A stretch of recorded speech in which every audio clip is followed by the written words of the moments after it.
Welcome back to Paul's Tech News. I have returned, and despite what you may have heard, not all tech news is bad in 2026. Most of it is, sure, but that just provides a bleak and dismal background to contrast the smattering of good tech news that manages to survive amidst such adverse conditions, undoubtedly making the good tech news more hardy and tenacious. Sure, AMD's new product launches might be based on 4-year-old architecture like the 7700X 3D, or aimed exclusively at data centers, as are the upcoming Zen 6-based EPYC CPUs, but at least new products are still launching, right?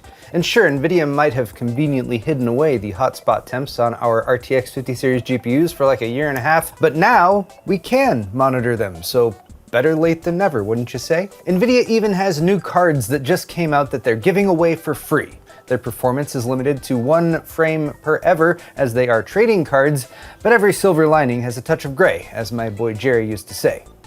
RIP. Still though, I think we can all be grateful for the tech news. Excellent! Today's video is brought to you by Corsair's refurbished and Revival series gaming PCs. Professionally restored, performance-ready systems available for up to 40% off the new retail price. Refurbished systems only come in excellent condition and will look and feel brand new, while the Revival series offers more savings by using Grade A and Grade B products that may have minor physical blemishes. But both lineups are rigorously tested to ensure functionality and reliability for daily use, and come with a minimum 90-day warranty. A portion of each sale is donated to the Sailors for the Sea and Veritree charities as well, so if you're looking for a new PC with a healthy discount, click the Corsair Refurbished and Revival series sponsor link in the video description. AMD is launching a new CPU architecture this week, Zen 6, as confirmed by CTO and EVP Mark Papermaster in a recent interview. Since we launched the new Zen processor back in 2017, we're now on our 6th generation. So at our Advancing AI event, we're rolling out this new generation. This will presumably be announced at their Advancing AI event taking place Wednesday and Thursday, July 22nd to 23rd. But before we talk about Zen 6, let's talk about Zen 1. First generation Zen launched in early March 2017 with Ryzen 1000 series desktop CPUs. Zen 1 EPYC server CPUs came out 3 months later, in June. Zen 2 hit the market as Ryzen 3000 series desktop CPUs in July 2019. EPYC server CPUs came 1 month later in August. Zen 3, November 2020 launch for desktops, 4 months later, March 2021 for servers. Zen 4, September 2022 for desktop, November 2022 for servers. And Zen 5 debuted on the desktop as current-gen Ryzen 9000 series CPUs in August 2024, with server parts arriving after yet another 2-month delay in October of the same year. I think establishing this context is important, because I find it curious that Zen 6 will, for the first time, be launching with EPYC server chips before desktop Ryzen consumer CPUs. And while we do not know for sure when Zen 6-based Ryzen 10,000 will come out, all credible rumors point to early 2027, likely announced at CES. That would mean a 5 to 6 month gap at minimum between launches, which feels like a fair dose of salt to the wounds that PC gamers have already suffered thus far in 2026. So if you'll forgive my saltiness, I will highlight some of the advances that Zen 6-based EPYC Venice CPUs will bring to the server and AI data center market, which might trickle down to us common folk if we dutifully pay the DDR5 tax that AI data centers have so thoughtfully applied to our collective parts lists. Most notably, Zen 6 chiplets will be built on TSMC's 2nm process and will include up to 12 cores per CCD, up from 8, allowing top-end EPYC CPUs to rock up to 256 cores, and presumably desktop Ryzen CPUs will have 12-core single CCD and 24-core dual CCD configurations if AMD ever bothers to get around to launching them.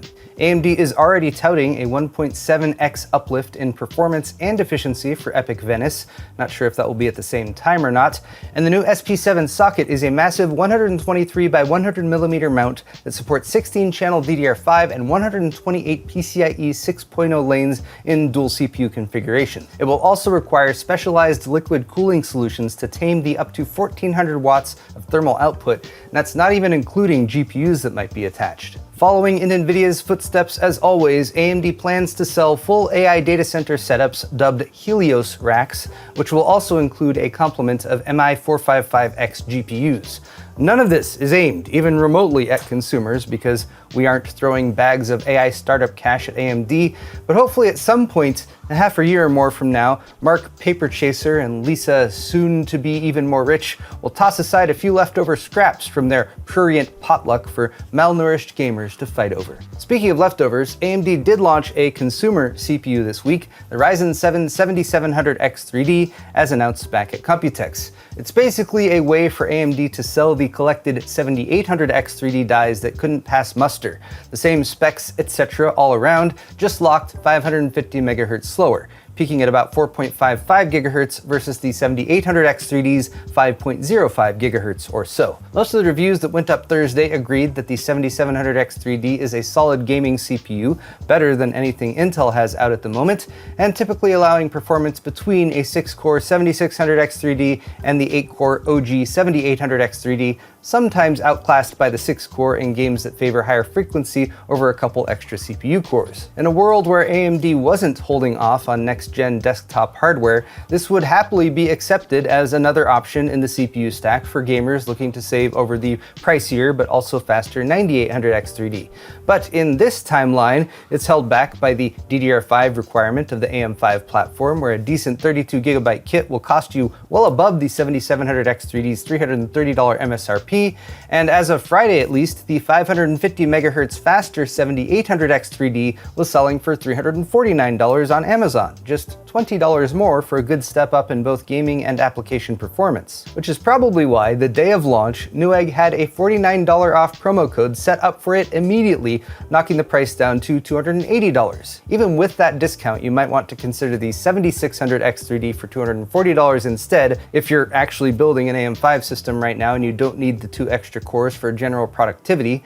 Oh, and speaking of Newegg, the 7700X3D is a Newegg exclusive product and is currently only available for direct purchase in the US and Canada. Next up, if you own an Nvidia RTX 50 series GPU and want to keep better track of its thermals, particularly if you've ever noticed unexplained throttling or performance dips, this story is for you. It started last week when the Brazil-based repair and mod team led by Paulo Gomes revealed that they discovered the long-lost RTX 50 hotspot reading, a critical temperature that Nvidia unceremoniously removed from the GPU's API for monitoring software ever since launch in early 2025, though it remains visible for prior GPU generations. Why did Nvidia do this?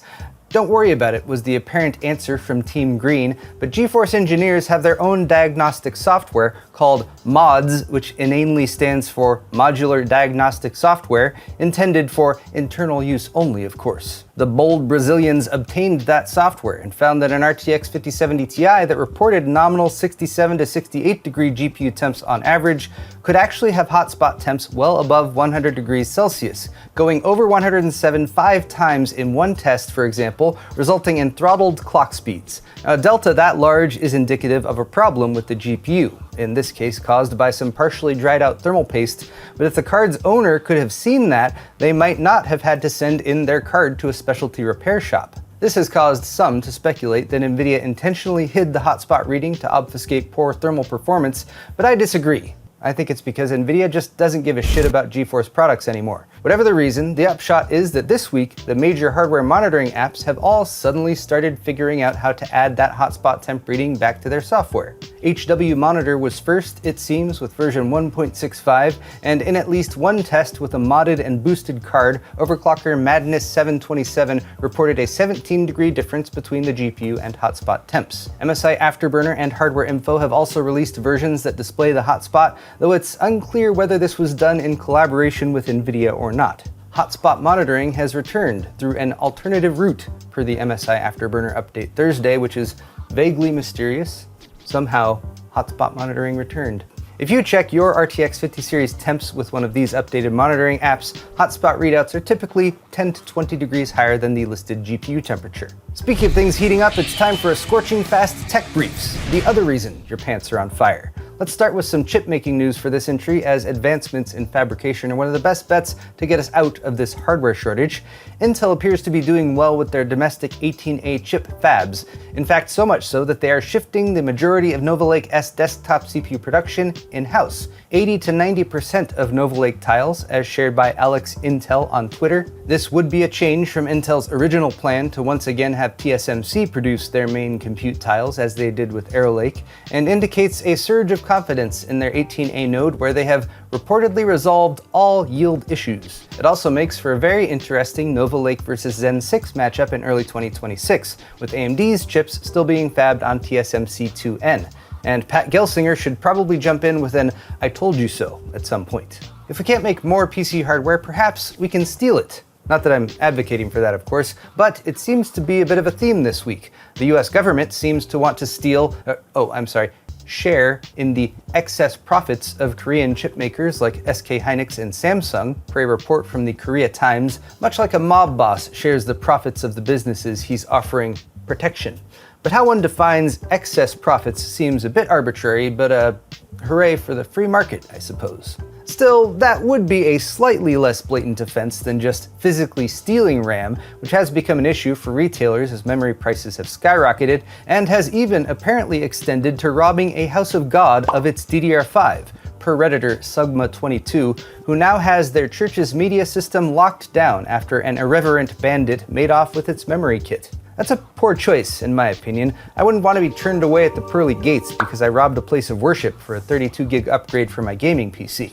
Probably a Diablo 4 player. And again, not that I am endorsing any of this, but apparently tricksy thieves have also started to realize that AI data center build sites contain a fair amount of valuable materials, and in at least one incident in Cook County, Illinois, made off with about $1.3 million worth of copper wire and data infrastructure equipment. I can't help but wonder if any of the perpetrators used to be lawful, upstanding individuals until their job was replaced by AI, and they were left desperate and unable to find any other way to get by than to turn to a life of crime. I also wonder how much $300,000 worth of copper wire weighs. Probably depends on the market that day. Point is though, the stealing is bad, okay?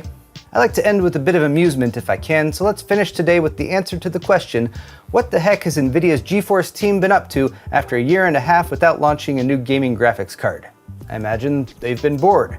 Probably a lot of mouse wiggling to keep their status light green. But definitely not much self-reflection happening, because otherwise someone would have pointed out how dumb it is to launch GeForce trading cards in lieu of actual graphics cards, I suppose, highlighting the 20+ year history of Nvidia video card development that they have so thoroughly abandoned so they can worship at the golden AI cash cow altar of indifference toward your customer base. Nvidia designed, printed, and built a promo around a massive, painful memorial that says, "Hey, remember when we used to build cool new GPUs every year and offer compelling added value with each generation?" They even called it Series 1, meaning the Series 2 will probably cost $1,000 per pack and glorify all their AI data center hardware, and they'll only make 5 sets to give to all the guys in this picture. Great idea, Nvidia. But there you have it, guys. Tech news for the week, and if you liked it, click that like button or leave me a comment down below. While you're down there, all of the articles I talked about today are linked in the video's description if you're interested, and you can check out my store at paulshardware.net for high-quality merchandise like t-shirts, hoodies, beer sets, and more. Subscribing to my channel is always a good call too. Thanks again, everyone. Cheers, and we'll see you next week.